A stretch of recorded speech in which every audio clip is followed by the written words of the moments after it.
ಪ್ರಾರಂಭವಾಗುತ್ತಿದ್ದಂತೆ ಈ ರೈತರ ಮನದಲ್ಲಿ ಹರ್ಷದ ವಂದನೆಯು ಸ್ಪರ್ಶವಾಗುತ್ತಿದ್ದಂತೆ ಈ ರೈತ ಭೂಮಿ ತಾಯಿಗೆ ಬಿತ್ತ ಬೀಸನೆ ಮಾಡುವ ಹದಭರಿತವಾದ ಈ ಭೂಮಿಗೆ ಈ ನಿನ್ನ ಮಣ್ಣಿನ ಮಕ್ಕಳು ನಿನಗೆ ಬೇಡಿಕೊಳ್ಳುವುದೇನೆಂದರೆ ಈ ರೈತರ ಬಾಳಿಗೆ ಹುಲಸಾಗಿ ಬೆಳೆದು ಬರಲಿ ಎಂದು ಆಶೀರ್ವಾದಿಸಿಕೊಳ್ಳುತ್ತೀನಿ ತಾಯಿ, ನಿನ್ನಲ್ಲಿ ಕೈ ಮುಗಿದು ಬೇಡಿಕೊಳ್ಳುತ್ತೇನೆ.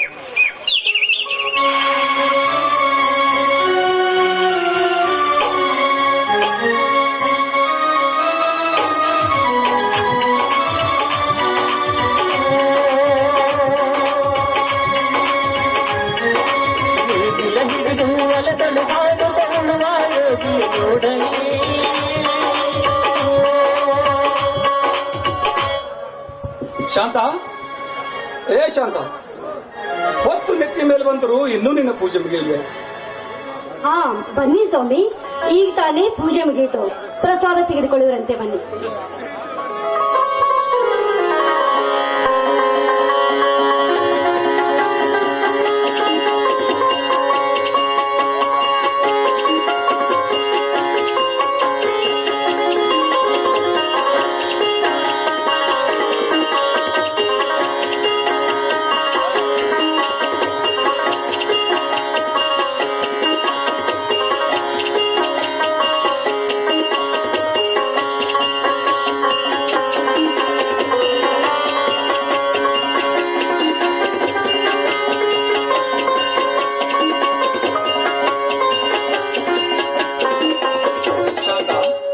ಶಾಂತ, ಈ ಊರಿಗೆ ಹಿರಿಯ ರೈತರಾಗಿರುವ ನಾವು ಮೊದಲು ನಮ್ಮ ಕೂರಿಗೆ ಪೂಜೆ ಈ ಭೂತಾಯಿಯ ಮಡಿಲಲ್ಲಿ ನೆರವೇರಲೆಂದು ಈ ಊರಿನ ಜನರೆಲ್ಲ ಕಾಯುತ್ತಿದ್ದಾರೆ ಶಾಂತ. ಹಾ ಶಾಂತ, ಇಂಥ ಸಮಯದಲ್ಲಿ ನಿನ್ನ ಮೈದೂರು ಕಾಣ್ತಿಲ್ವ ಶಾಂತ? ಎಲ್ಲಿಗೆ ಹೋಗಿದ್ದಾರೆ ಶಾಂತ ನನ್ನ ತಮ್ಮ? ರೀ, ನಮ್ಮ ಜಯಸೂರ್ಯ ನಿನ್ನೆ ಪಕ್ಕದ ಊರಿನಲ್ಲಿ ಗಡ್ಡಿ ಬಂಡಿಯ ಸ್ಪರ್ಧೆ ಇದೆ ಎಂದು ಎತ್ತುಗಳನ್ನು ಹಿಡಿದುಕೊಂಡು ಹೋದವನು ಇಷ್ಟೊತ್ತಾದ್ರೂ ಇನ್ನೂ ಬರ್ಲೇ ಇಲ್ಲ. ರೀ, ಇಷ್ಟರಲ್ಲಿ ಬಂದ್ರು ಬರ್ಬೋದು ಬಿಡಿ. ಎಂತ ಹುಚ್ಚು ಕಣೆ ನಿನ್ನ ಮೈದುನ. ಬಿತ್ತುವ ತತಿಯಲ್ಲಿ ಎತ್ತಿನ ಸ್ಪರ್ಧೆಗಂದು ಸುತ್ತಾಡುತ್ತಿದ್ದಾನಲ್ಲ. ಏ, ನೀನಾದ್ರೂ ಅವನಿಗೆ ಬುದ್ಧಿ ಹೇಳಬಾರ್ದೇನೆ? ರೀ, ಅಲ್ರಿ, ನಮ್ಮ ಜಯಸೂರ್ಯ ನನ್ನಿಂದ ಬುದ್ಧಿ ಹೇಳಿಸಿಕೊಳ್ಳುವಷ್ಟು ತಿಳುವಳಿಕೆ ಇಲ್ಲದವನಲ್ಲ ರೀ. ಹಳ್ಳಿಯ ಕಲೆಗಳಿಗೆ ತಲೆದೂಗುವ ಛಲಗಾರರಿ ನಮ್ಮ ಜಯಸೂರ್ಯ. ಅಲ್ರಿ, ಈ ಊರಿನ ಅಧ್ಯಕ್ಷರಾಗಿರುವ ನೀವು ನಿಮಗೆ ಯಾಕ್ರಿ ಕುಂಟಿ ಕೂರಿಗೆ ಕೆಲಸ? ಶಾಂತ, ಅಧ್ಯಕ್ಷನೆನ್ನುವುದು ಇಂದಲ್ಲ ನಾಳೆ ಅಳಿದು ಹೋಗುವ ಪಟ್ಟ. ಆದರೆ ನಾನು ಹುಟ್ಟಿದಾಗಿನಿಂದ ರೈತನೆಂಬ ಪಟ್ಟ ಕೊಟ್ಟು ಅನ್ನದಾತನು ಎಂದ ಬಿರುದು ಪಡೆದ ರೈತನೇ ದೇಶದ ಬೆನ್ನೆಲುಬು ಎಂದ ಹಿರಿದಾದ ಕಿರೀಟ ಕೊಟ್ಟ ಈ ನನ್ನ ಕುಂಟಿ ಕೂರಿಗೆ ಬಗ್ಗೆ ಹಗುರವಾಗಿ ಮಾತನಾಡಬೇಡ ಶಾಂತ, ಮಾತನಾಡಬೇಡ. ಯಾಕೆಂದರೆ ಇದೇ ಕುಂಟಿಯಿಂದ ರಂಟಿ ಹೊಡೆದು ಕಂಟಿ ಕಾವಲನ್ನು ಕಡಿದು ಕಸ ಕಡ್ಡಿಯನ್ನು ಹಸನು ಮಾಡಿ ಹದವಾದ ಭೂಮಿಗೆ ಬಿತ್ತನೆ ಮಾಡಿ ಎದೆ ಎತ್ತರ ಹಸಿರು ಪೈರು ಬೆಳೆದು ನಿಂತಾಗ ಕಣೆ ಈ ಸಮಾಜದ ಜನರ ಬಾಯಿಗೆ ಅನ್ನ. ಅಷ್ಟೇ ಅಲ್ಲ ಶಾಂತ, ಈ ರೈತನ ಕೈ ಕೆಸರಾದರೆ ಕಣೆ ಈ ಸಮಾಜದ ಜನರ ಬಾಯಿ ಮೊಸರಾಗುವುದು. ಅದಕ್ಕೆ ಬಲ್ಲವರು ಹೇಳಿರುವರು, ಕೈ ಕೆಸರಾದರೆ ಬಾಯಿ ಮೊಸರು ಎಂದು. ನೀವು ಹೇಳುವುದೇನೋ ನಿಜವಿದೆ, ಆದ್ರೆ ಈ ಕುಂಟಿ ಕೂರಿಗೆಯನ್ನೇ ನಂಬಿ ಬಾಳುವ ಈ ರೈತರನ್ನೇ ಕಿತ್ತಿ ತಿನ್ನುವರನ ಹದ್ದುಗಳಿದ್ದಾರೆ ಈ ಸಮಾಜದಲ್ಲಿ. ಅಂದಾಗ ನಮ್ಮಂತ ರೈತರನ್ನು ಯಾರು ಹೊಗಳಬೇಕು ಸ್ವಾಮಿ? ಯಾರು ಹೊಗಳದಿದ್ದರೆ ಏನಾಯ್ತು ಶಾಂತ? ಈ ರೈತನನ್ನು ಮಣ್ಣಿನ ಮಗನಿಗೆ ಅನ್ಯಾಯವಾದರೆ ಇದು ಎಂತ ಧರ್ಮ? ರೈತ ಮರುಗಿದರೆ ತಪ್ಪುವುದಿಲ್ಲ, ಮಾಡಿದವಗ ಕರ್ಮ. ರೈತ ಮರುಗಿದರೆ ತಪ್ಪುವುದಿಲ್ಲ, ಮಾಡಿದವಗ ಕರ್ಮ.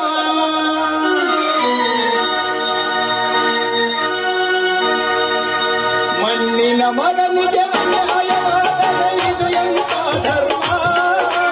ಮಣ್ಣಿನ ಮಗನಿಗೆ ಅನ್ಯಾಯವಾದರೆ ಇದು ಎಂತ ಧರ್ಮ?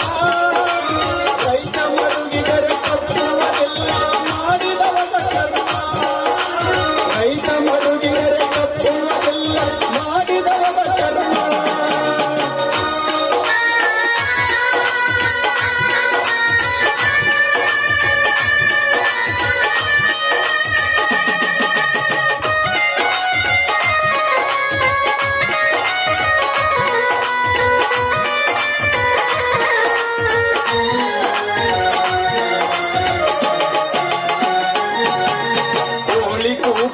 ಭೂಮಿ ಸೇರುತ್ತಾನ ಯೋಗಿಯ ನೋಡಲ್ಲಿ ಕೈ ಕೆಸರಾದರೆ ಬಾಯಿ ಮೊಸರಂತಾನ ನಿತ್ಯದ ದುಡಿಮೆಯಲ್ಲಿ ಕೋಳಿ ಕೂಗ ಮುನ್ನ ಭೂಮಿ ಸೇರುತ್ತಾನ ಯೋಗಿಯ ನೋಡಲ್ಲಿ ಕೈ ಕೆಸರಾದರೆ ಬಾಯಿ ಮೊಸರಂತಾನ ನಿತ್ಯದ ದುಡಿಮೆಯಲ್ಲಿ ನಾಡಿನ ರೈತ ಕಷ್ಟಪಟ್ಟಾಗ ಪಟ್ಟಣ ಕಾವುದ ನಾಡಿನ ರೈತ ಕಷ್ಟಪಟ್ಟಾಗ ಪಟ್ಟಣ ಕಾವುದ ನಿಟ್ಟ ಒಟ್ಟಿದ ಕುಂದರ ಪಟ್ಟಣ ತುಂಬ ನಂಬರಾಟ ನಿಟ್ಟ ಒಟ್ಟಿದ ಕುಂದರ ಪಟ್ಟಣ ತುಂಬ ನಂಬರಾಟ ಮಣ್ಣಿನ ಮಗನಿಗೆ ಅನ್ಯಾಯವಾದರೆ ಇದು ಎಂತ ಧರ್ಮ ಮಣ್ಣಿನ ಮಗನಿಗೆ ಅನ್ಯಾಯವಾದರೆ ಇದು ಎಂತ ಧರ್ಮ ರೈತ ಮರುಗಿದರೆ ತಪ್ಪುವುದಿಲ್ಲ ಮಾಡಿದವನ ಕರ್ಮ ರೈತ ಮರುಗಿದರೆ ತಪ್ಪುವುದಿಲ್ಲ ಮಾಡಿದವನ ಕರ್ಮ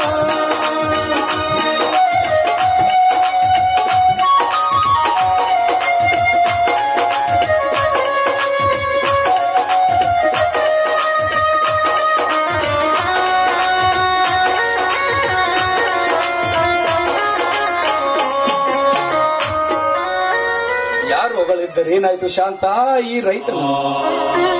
ರೈತನನ್ನು ಹಾಡಿ ಹೊಗಳುವ ಅನೇಕ ಕಲಾವಿದರು ಕರಿಕೆ ಬೇರಿನಂತೆ ಬಲಿ ಹೆಡೆದು ನೆಲೆಯಾಗಿ ನಿಂತಿದ್ದಾರೆ ಈ ಕನ್ನಡ ಮಣ್ಣಿನಲ್ಲಿ ಜಾನಪದ ಕಲಾ ರಸಿಕರಾದ ಬಸವರಾಜ್ ನರೇಂದ್ರ ಅವರು ಮುತ್ತಿನಂತ ಎರಡು ಮಾತಿನಲ್ಲಿ ಹಾಡಿ ಹೊಗಳಿದ್ದಾರೆ ಶಾಂತ ಈ ರೈತನನ್ನು ಒಂದು ತಾಳು ದುಡಿದವನಿಗೆ ಇನ್ನೊಂದು ತಾಳು ಜಂಗಮನಿಗೆ ಮತ್ತೊಂದು ತಾಳು ಪಶು ಪಕ್ಷಿಗಳಿಗೆಂದು ಹಾಡಿ ಹೊಗಳಿದ್ದಾರೆ ಶಾಂತ ಈ ರೈತನನ್ನು ಅಷ್ಟೇ ಅಲ್ಲ ಶಾಂತ ಮೊನ್ನೆ ಪಕ್ಕದ ಹಳ್ಳಿಯಲ್ಲಿ ಸರ್ಕಾರಕ್ಕೇನು ಗೊತ್ತು ರೈತನ ತಾಕತ್ತು ಎಂಬ ನಾಟಕ ನೋಡಲು ಹೋದ ಬಿಬಿ ಪೊಲೀಸ್ ಸಾಕಿನ್ ಬಿಳೆಕಲ್ ಕವಿಗಳ ಭಾಷಣ ಕೇಳಿ ಈ ರೈತನ ಮನ ಜುಮ್ಮೆಂದಿತು ಶಾಂತ ಜುಮ್ಮೆಂದಿತು ಸ್ವಾಮಿ ಅಂಥದ್ದೇನು ಹೇಳಿದ್ರು ಆ ಕವಿಗಳು ಅವರೆಂತಹ ಮಾತುಗಳನ್ನು ಹೇಳಿದರೆಂದರೆ ಒಕ್ಕಲಿಗ ಒಕ್ಕದಿದ್ದರೆ ಬಿಕ್ಕುವುದು ಜಗವೆಲ್ಲ ಕೋಟಿ ವಿದ್ಯೆಗಿಂತ ಮೇಟಿ ವಿದ್ಯೆ ಮೇಲು ರೈತನೇ ದೇಶದ ಬೆನ್ನೆಲುಬು ಎಂದು ಹಾಡಿ ಹೊಗಳಿದರೆ ಅವರ ಅಭಿಮಾನಿಗಳ ಅಂತರಾಳದಿಂದ ಉಕ್ಕಿ ಹರಿಯುತ್ತಿತ್ತು ಶಾಂತ ಕೇಕೆ ಸಿಳ್ಳೆಗಳ ಸುರಿಮಳೆ ನನ್ನ ಅಕ್ಕಪಕ್ಕದಲ್ಲಿ ಕುಳಿತ ಹೆಣ್ಣು ಮಕ್ಕಳು ಮಾತನಾಡುತ್ತಿದ್ದರು ಹುಟ್ಟಿದರೆ ಇಂತಹ ಮಗನೇ ಹುಟ್ಟಬೇಕು ಎಂದು ಸ್ವಾಮಿ ಅಂತ ಪುಣ್ಯಾತ್ಮರನ್ನು ಹೆತ್ತ ಅವರ ತಂದೆ ತಾಯಿಗಳಿಗೆ ಈ ನಮ್ಮಂತ ನಾರಿಯರ ಕೋಟಿ ಕೋಟಿ ನಮನಗಳನ್ನು ಸಲ್ಲಿಸುತ್ತಾರೆ ಅಂದಾಗ ಆ ಗದಗಿನ ಪುಟ್ಟರ ಹಾಜರು ಅವರ ಆಶೀರ್ವಾದ ಸದಾ ಅವರ ಮೇಲೆ ಇರಲೆಂದು ನಾನು ಸದಾ ಬೇಡಿಕೊಳ್ಳುತ್ತೇನೆ ಸ್ವಾಮಿ. ಶಾಂತ ಪ್ರಶಾಂತ ರಿಸಲ್ಟ್ ತಿಳಿದುಕೊಂಡು ಬರುತ್ತಾನೆ ಅಂತ ಹೇಳ್ತಾರೆ. ಅವನು ಬಂದ ಕೂಡಲೇ ಅವನು ಕೂರಿಗೆ ಪೂಜೆ ಕರೆದುಕೊಂಡು ಹೋಗೋಣ. ನೀನು ಬಾಣದ ಬುತ್ತಿಯನ್ನು ಕಟ್ಟಿಡು, ನಾನು ಬೇಗನೆ ಹೋಗಿ ಬಂಡೆಯಲ್ಲಿ ಕೂರಿಗೆ ಇಟ್ಟು ಬರುತ್ತೇನೆ. ಆಯ್ತು ಸ್ವಾಮಿ, ಹಾಗೆ ಆಗಲಿ.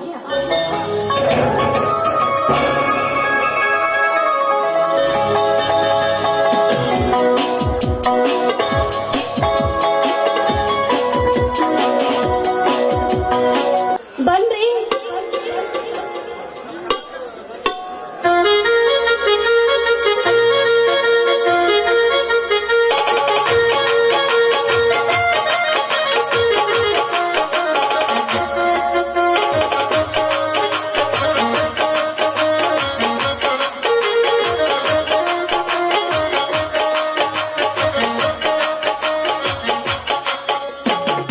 ಶಾಂತ ಶಾಂತ ಬುತ್ತಿ ಕಟ್ಟೋದಷ್ಟು ಕಣೆ, ಇನ್ನೂ ಮುಗಿಲಿಲ್ವೇ ನಿಂದು? ರೀ, ಕಟ್ಟಿಕೊಂಡು ಬಂದು ಬಹಳತ್ತಾಯ್ತು ನಾನು. ರೀ, ಬಾಲದ ಬುತ್ತಿಯನ್ನು ಕಟ್ಟಿದ್ದೀನಿ ಮತ್ತು ಕೆಂಪು ಕುಬುಸ ಪೂಜೆಗೆ ಎಲ್ಲಾ ಬೇಕಾಗುವ ಸಾಮಗ್ರಿಗಳನ್ನು ತಂದಿದ್ದೀನಿ. ರೀ, ಅಷ್ಟೇ ಅಲ್ಲ ರೀ, ನಿಮಗೋಸ್ಕರ ನಾನು ನಾಷ್ಟ ಏನ್ ಮಾಡಿದ್ದೀನಿ ಗೊತ್ತಾ? ಉಪ್ಪಿಟ್ಟು ಮಾಡಿದ್ದೀನಿ. ನಾಷ್ಟ ಮಾಡಿ ಹೋಗಿವರಂತೆ ಬನ್ನಿ ಒಳಗೆ. ಶಾಂತ, ನಾಷ್ಟಕ್ಕಿಂತ ಮೊದಲು ನಿನ್ನ ಶ್ರೇಷ್ಠವಾದ ಮಧುರ ಕಂಠದಿಂದ ಹಾಡಿಯನ್ನು ಹೊರಮಿಸಬಾರದೇ ಒಂದು ರಸದೌತಣವನ್ನು. ಆಹಾ, ಈ ಸಮಯದಲ್ಲಿ ನಿಮಗೆ ಹಾಡಿನ ಆಸೆ ಆಯ್ತಾ? ಆಯ್ತು, ಪತಿಯ ಆಜ್ಞೆಯನ್ನು ಪಾಲಿಸುವುದೇ ಸತಿಯ ಧರ್ಮ. ಆಗ್ಲಿ ರೀ.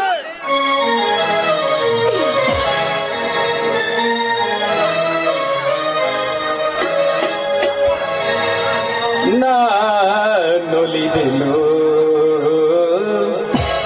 ಶೃಂಗಾರ ದೇವತೆಗೆ ನಾನೊಲಿದೆನು ಶೃಂಗಾರ ದೇವತೆಗೆ ಮೈ ಮರೆತೆನು ನಾ ಈ ಮಧುರವಾಣಿಗೆ ಈ ಮಧುರವಾಣಿಗೆ ನಾನು ಶೃಂಗಾರ ದೇವತೆಗೆ ನಾನು ಶೃಂಗಾರ ದೇವತೆಗೆ ಮೈ ಮರೆತೆನು ನಾ ಈ ಮಧುರವಾಣಿಗೆ ಈ ಮಧುರವಾಣಿಗೆ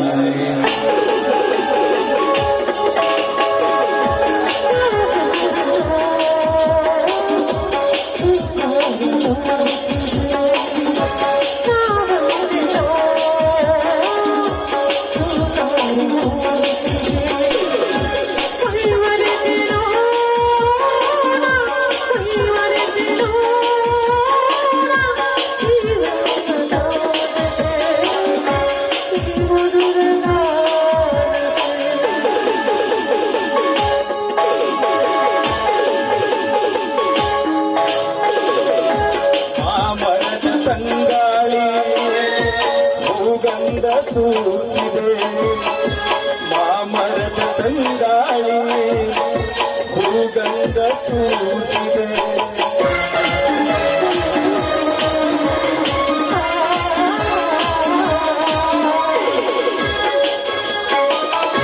ಮಾಮರದ ತಂಗಾಳಿ ಭೂಗಂಧ ಸೂಸಿದೆ ವನದೇವಿ ಮಡಿಲೆಲ್ಲ ಹಸಿರನ್ನು ಈ ಮನವು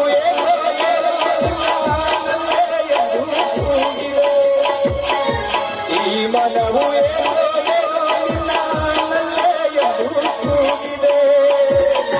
ನಲ್ಲೇ ಎಂದು ಹೋಗಿದೆ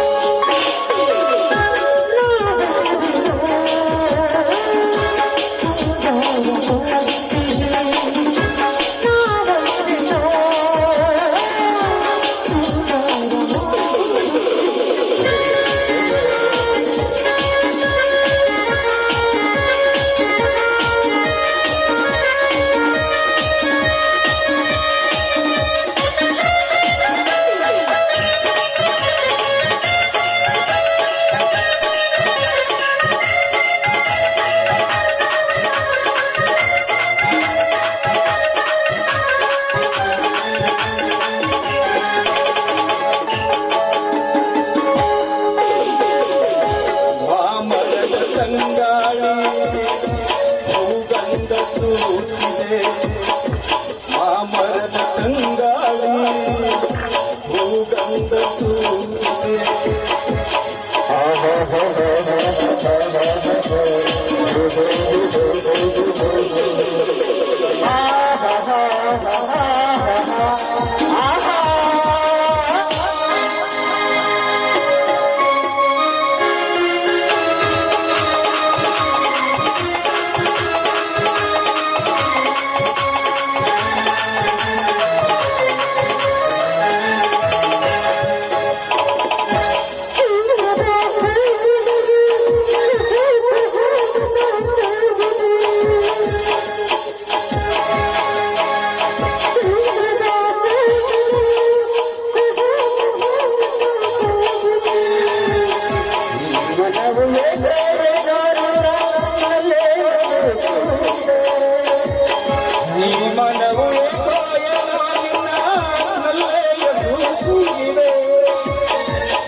ಎಂದು ಕೂಗಿದೆ.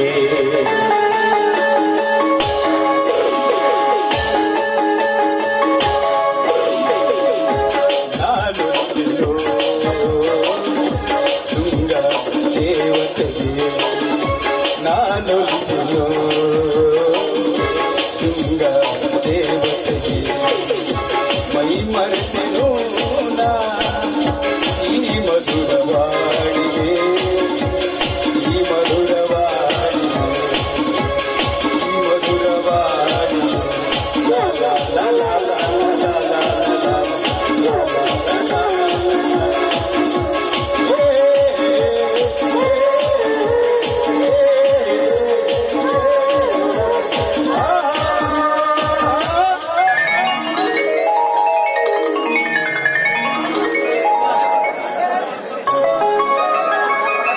ರೀ, ಅಲ್ಲಿ ನೋಡ್ರಿ, ನಮ್ಮ ಜಯಸೂರ್ಯ ಎತ್ತುಗಳನ್ನು ಹಿಡಿದುಕೊಂಡು ಬಂದೇ ಬಿಟ್ಟ.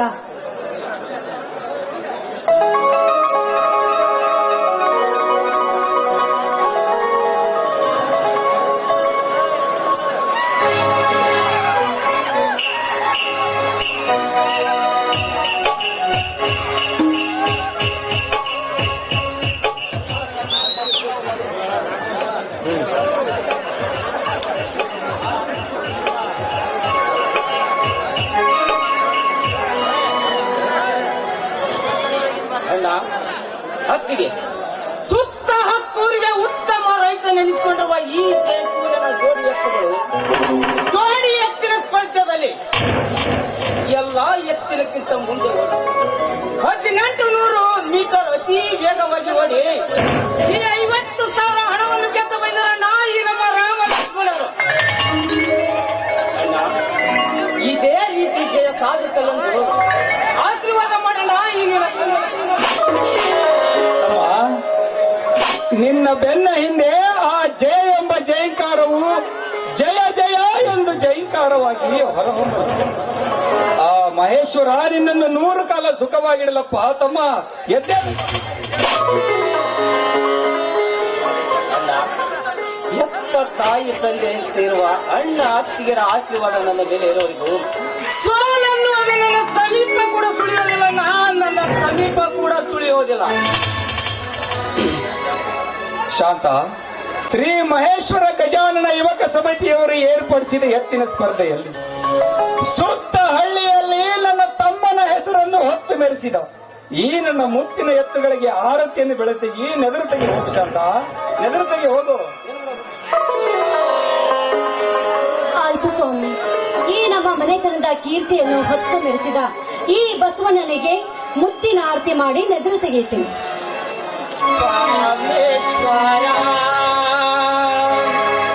ಜಗದೀಶ್ವರ ಪರಮೇಶ್ವರ ಜಗದೀಶ್ವರ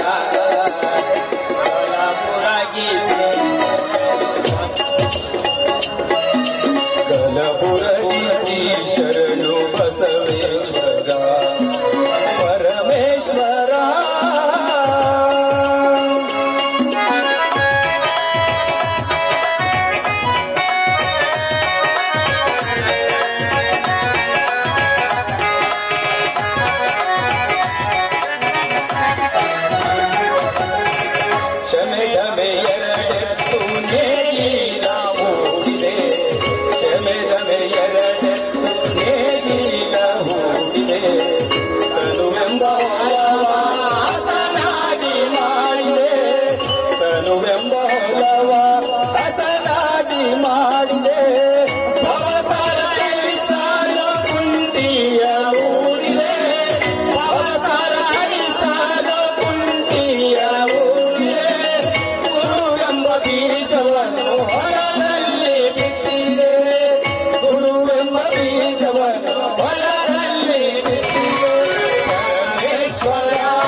ಕರೆದುಕೊಂಡು ಹೋಗಿ ಹಿತ್ತಿಲದಲ್ಲಿ ಕಟ್ಟಿ ಹತ್ತಿಕಾಳು ಹಾಕಿದ್ರು.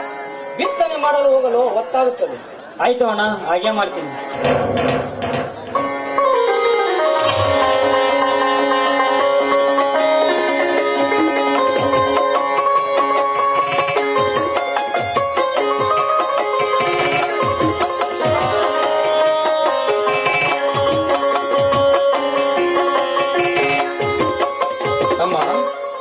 ಜಯಸೂರ್ಯ, ಬಿತ್ತನೆಗೆ ಬೇಕಾಗುವ ಎಲ್ಲಾ ದವಸ ಧಾನ್ಯಗಳನ್ನು ಸಿದ್ಧತೆ ಮಾಡಿ ಬಂಡಿಯಲ್ಲಿಟ್ಟಿದ್ದೇನೆ. ಬೇಗನೆ ಹೋಗುತ್ತಮ್ಮ, ಊಟ ಮಾಡಿ ರೆಡಿಯಾಗ ನೀನು. ಅಷ್ಟರಲ್ಲಿ ಪ್ರಶಾಂತ್ ಬಂದ್ರೆ ಅವನನ್ನು ಕರೆದುಕೊಂಡನಪ್ಪ ಹೊಲಕ್ಕೆ. ರೀ, ಅಲ್ಲಿ ನೋಡ್ರಿ, ನಮ್ಮ ಪ್ರಶಾಂತ ಕೈಯಲ್ಲಿ ಏನೋ ಹಿಡಿದುಕೊಂಡು ಬಂದೇ ಬಿಟ್ಟ.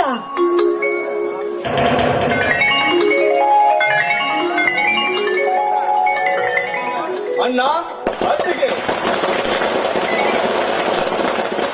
ನೀವು ಕೊಟ್ಟ ಕೈ ತುತ್ತೇ ಪಂಚಾಮೃತವೆಂದು ತಿಳಿದು ನಿಮ್ಮ ಹೆಸರನ್ನು ಜಗತ್ತಿನಲ್ಲಿ ಹೊತ್ತು ಮೆರೆಸಬೇಕೆಂದು ಹಗಲು ರಾತ್ರಿ ಕಣ್ಣಿಗೆ ಎಣ್ಣೆ ಬಿಟ್ಟುಕೊಂಡು ಓದಿ ಇಡೀ ಕಾಲೇಜೇ ಫಸ್ಟ್ ರ್ಯಾಂಕ್ ಸ್ಟೂಡೆಂಟ್ ಎಂದು ಆಯ್ಕೆ ಮಾಡಿ ಈ ಸನ್ಮಾನದೊಂದಿಗೆ ಈ ಕಂಚಿನ ಪದಕವನ್ನು ಹಾಕಿ ಒಂದು ಬೆಳ್ಳಿಯ ಕಪ್ಪನ್ನು ಕೊಟ್ಟು ಹರಸಿ ಕಳಿಸಿದ್ರನ್ನಾಗಿ ನಿನ್ನ ತಮ್ಮನನ್ನು.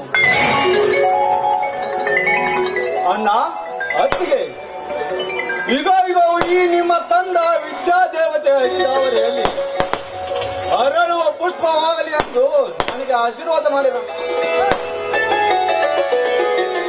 ಎದ್ದೇಳು ತಮ್ಮ, ಎದ್ದೇಳು. 100 ವರ್ಷ ಸುಖವಾಗಿ ಬಾಳ್ತಮ್ಮ, 100 ವರ್ಷ ಸುಖವಾಗಿ ತಮ್ಮ. ವಿದ್ಯೆ ಕಲಿತಿರುವೆ ಎಂದು ಅಹಂಕಾರದಲ್ಲಿ ಮುಕ್ತ ಜನರಿಗೆ ಮೋಸ ಮಾಡುವ, ಕೆಟ್ಟ ಜನರಿಗೆ ಒತ್ತು ಬುದ್ಧಿ ಕಲಿಸಬೇಕೆನ್ನುವ ಸಿದ್ಧ ಪ್ರಸಿದ್ಧ ಪುರುಷರು ನೀವಾಗಬೇಕೆನ್ನುವುದೇ ನನ್ನ ಆಸೆಯಪ್ಪ, ನನ್ನ ಆಸೆ. ಯಾಕೆಂದರೆ ಸರ್ಕಾರ ಏನೇ ಸವಲತ್ತು ಕೊಟ್ಟರು ಅದನ್ನು ಕಿತ್ತು ತಿನ್ನುವ ಕದಿಮರ ಹೆಚ್ಚಾಗಿದ್ದಾರಪ್ಪ ಈ ಸಮಾಜದಲ್ಲಿ. ದುಷ್ಟ ದೇವರು ವರ ಕೊಟ್ಟರು ಪೂಜಾರಿ ವರ ಕೊಡದಲೇ ಬತ್ತೆ. ಬಡ ಜನರಿಗೆ ಆಸರೆ ಆಗಲೆಂದು ಸರ್ಕಾರದವರು ಅನ್ನ ಭಾಗ್ಯ ಯೋಜನೆಯನ್ನು ತೆರೆದರೆ ಕಳ್ಳ ಅಧಿಕಾರಿಗಳು ಪುಕ್ಕಟ್ಟೆ ನೀಡಬೇಕಾದ ದವಸ ಧಾನ್ಯಗಳನ್ನು ತಂದು ತಮ್ಮ ಮನ ಬಂದಂತೆ ಮಾರಿಕೊಳ್ಳುವ ಕಳ್ಳ ಕದಿಮರತನ ಈ ನಮ್ಮ ಸಮಾಜದಲ್ಲಿ.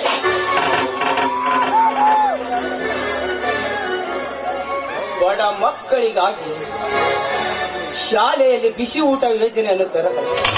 ಅಣ್ಣ, ಹಾಲು, ಹಣ್ಣು, ಬೇಳೆ, ಬೆಲ್ಲ, ಮೊಟ್ಟೆ, ಹಿಟ್ಟು, ಅಕ್ಕಿಗಳನ್ನು ಕದ್ದು ತಮ್ಮ ಸಂಬಂಧಿಕರಿಗೆ ಸಾಧಿಸುವ ಕಂತ್ರಿ ನನ್ನ ಮಕ್ಕಳ ಈ ನಮ್ಮ ಸಮಾಜದಲ್ಲಿ.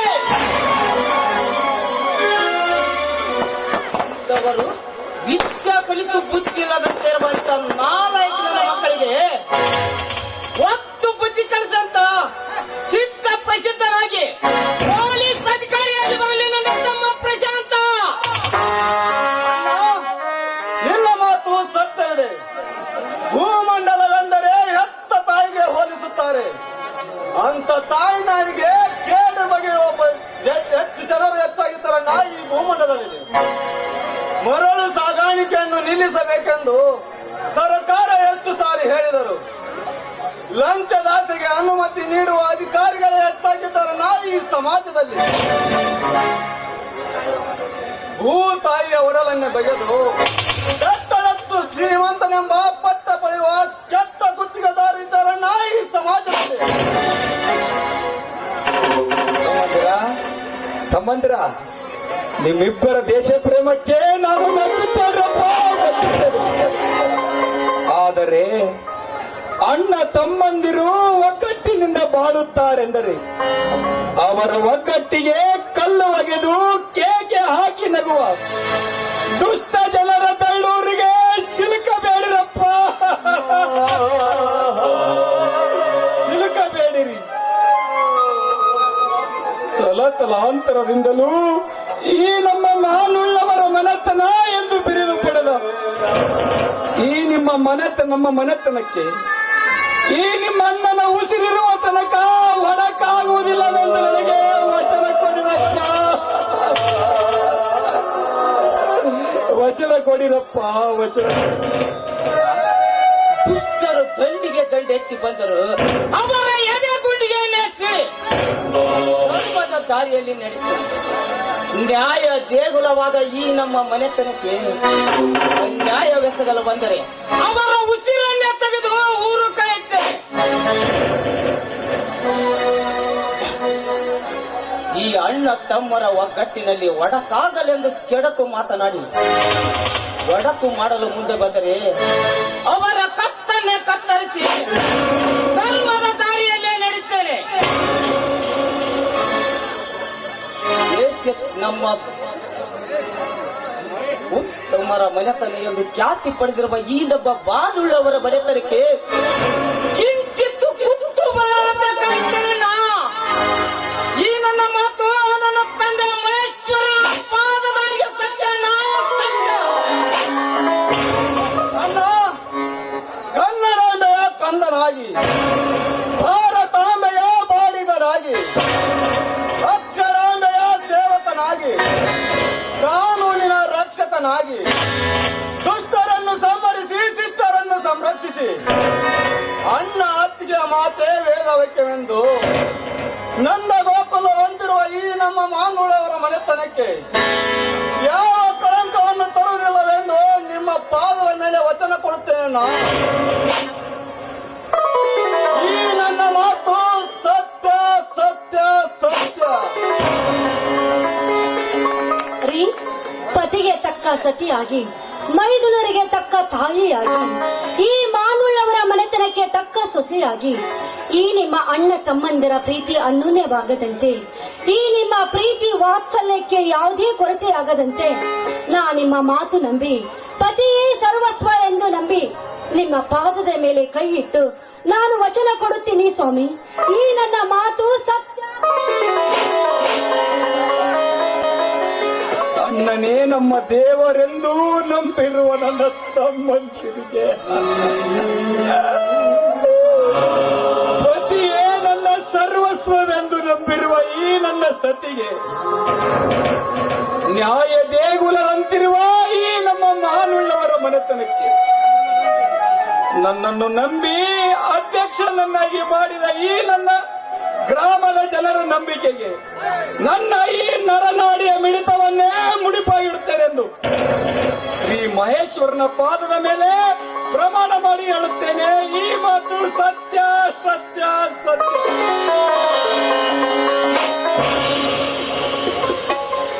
ಅತಿಯಮ್ಮ, ಈ ಭೂತಾಯಿಯ ಮಡಿಲಲ್ಲಿ ಕೂರಿಗೆಯ ಪೂಜೆದ ಶುಭ ದಿನದೊಂದು ನಮ್ಮೆಲ್ಲರ ಸಂತೋಷಕ್ಕಾಗಿ ಅತಿಯಮ್ಮ ಒಂದು ನುಡಿಮುತ್ತು ನುಡಿಯಬಾರದೇನಮ್ಮ? ಆಯ್ತಪ್ಪ ಮೈದುನ, ನಿಮ್ಮೆಲ್ಲರ ಸಂತೋಷವೇ ನನ್ನ ಸಂತೋಷ. ಆಯ್ತು. ಹೌದು ಶಾಂತ, ಈ ಸುಂದರ ಗಳಿಗೆಯಲ್ಲಿ ಒಂದು ಸುಮಧುರ ಗೀತೆ ಹಾಡಬಾರದೆ?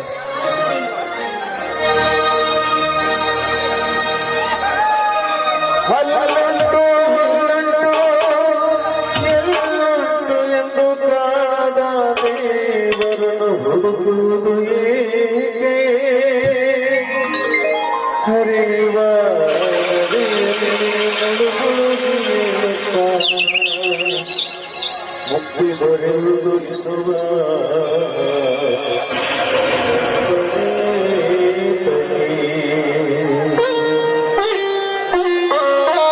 ಮಡಿಯೇ ಮಂತ್ರಾಲಯ ಮನಸೇ ದೇವಾಲಯ, ಮಡಿಯೇ ಮಂತ್ರಾಲಯ ಮನಸೇ ದೇವಾಲಯ, ದೇವರನ್ನು ಪ್ರೇಮ ಸ್ವರೂಪ ಪ್ರೀತಿ ಮಾತೆ ನಂದ ದೀಪ ಅರಿತು ಕಾಣಲು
ಹಸಿತಲ್ಲ, ಊಟ ಮಾಡೋಣ ಬನ್ನಿ.